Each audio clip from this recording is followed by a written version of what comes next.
जंहिंजी भेण जे मथों भाउ जो हथ भाउ जो प्यार हूंदो सो कोई भी माई जो लाल कोई भी दुनिया जी ताक़त रखण वारो इंसान उनजी भेण खे ॾुखाए नथो सघे। यादि रखो, जेकॾहिं तव्हांजो मुख़लिस सचो प्यार भेण सां बरक़रार रहंदो उहा तव्हांजी अधी भेण कंहिं घर में पणिजी बि वेंदी सो उहे साम्हूं वारा बि ख़ौफ़ज़दा हूंदा त मुतां असांजी शिकायत पंहिंजे घर खणी वञे। यादि रखो, जेकॾहिं तव्हांजो भेनरुनि सां सचो प्यार हूंदो भेण खे सीने सां लॻाए नेड़ ते चुमी ॾींदा ईंदो सो उहा भेण कॾहिं बि कंहिं ॻाल्हि ते बि ग़मगीन न थींदी, मायूस न थींदी। छो त उहा इहा ई सोच रखंदी मूंखे अल्लाह भाउ न बल्कि जबल ॾिनो आहे।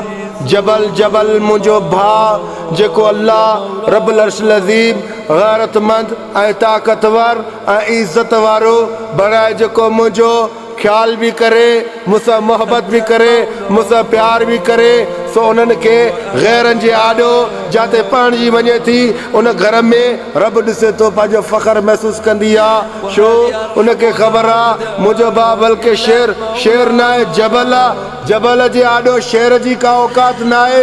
शेर ख़ुदि पाण जबल जो मोहताज आहे। शेर पाण ख़ुदि जबल जे सुराखनि में लिखंदो आहे। शेर जी छा औकात आहे उन जबल जे आॾो। जबल खां बि वधीक ताक़त रखण वारो उहो मुंहिंजो भाउ जेको मूंसां प्यार करे वेठो आहे, मूंसां मोहबत जा इज़हार करे वेठो आहे, जेको मूंखे पंहिंजे सीने सां लॻाए वेठो आहे। उन भाउ जी मूंखे सपोर्ट आहे त मां हिन साहुरे घर में जा गैरनि जी आॾो मां कहिड़ी मायूस थियां।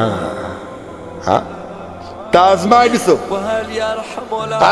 बचा, तव्हांखे बाद में जॾहिं भेणो ठहण वक़्तु ईअं कंहिं भेणीअ खे न चवणो पवंदो त मुंहिंजी भेण जी पार अथई न त मुंहिंजी ख़बर अथई। जे इहो चयो आहे उहो वॾो आख़िर में भड़वो थियो, हुनजी भेण बि ज़लील थी आहे। ख़ुदा जो कसम ग़लति ॻाल्हि कोन थो कयां। जे चयो आहे न त मुंहिंजी भेण अथई, मुंहिंजी भेण जी पार थो हुजे न त मूंखे सुञाणे थो, उहो बि भड़वो थियो, हुनजी भेण बि ज़लील थी आहे। ॿी ॻाल्हि कयो, बहरहाल चवण जो मक़सदु इहो आहे त तव्हां पंहिंजी भेण खे प्यार ॾींदा अचो, सीने सां लॻाईंदा अचो, उनजे नेड़ ते माथे ते चुमंदा अचो। ख़ुदा जो कसम उहा भेण ख़ुदि बख़ुदि हिकु ताक़तवर बणिजी वेंदी।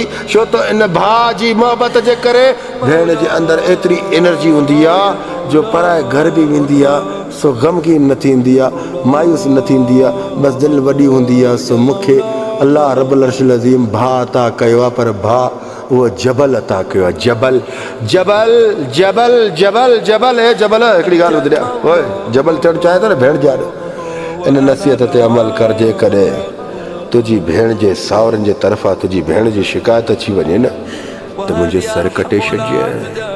अञा उहे तुंहिंजे सावरा बि फ़ख्रु कंदा त हिकु बहादुर घराणे मां हिकु असां औरत वरिती आहे, इज़त वारे घराणे मां हिकु असां औरत वरिती आहे, गैरतमंद घराणे मां असां हिकु औरत वरिती आहे।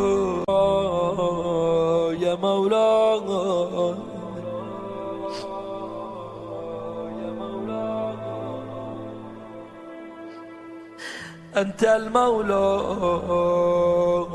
وأنا العبد وهل يرحم العبد